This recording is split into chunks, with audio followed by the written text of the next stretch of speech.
Tradition millénaire, la viticulture est pratiquée dans de nombreuses régions du monde. Parmi les plus réputées, celle-ci dans l'ouest de l'Allemagne. Le terroir de Moselle-Sarre-Ruwer est considéré comme le plus ancien du pays.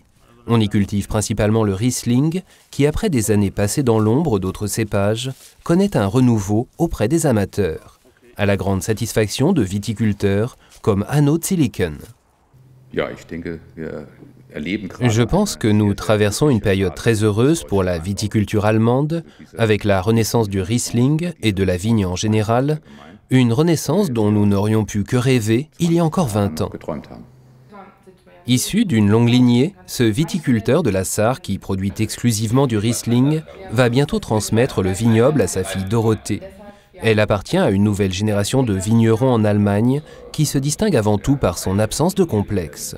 Elle est consciente de son savoir-faire, de la qualité de ses vins et de leur potentiel sur la scène internationale. Les Zilliken exportent 70% de leur production à l'étranger, où le Riesling est souvent plus apprécié qu'en Allemagne. Depuis les années 90, le cépage connaît un boom en Allemagne et à l'étranger. De nombreux amateurs découvrent nos vins en Amérique, en Afrique du Sud, en Australie, au Japon, et sont étonnés que le Riesling allemand présente une telle richesse. Depuis toujours, le Riesling profite de la minéralité particulière des schistes du terroir de Moselle-Sarre-Ruwer. Mais les racines du Riesling sont plus profondes.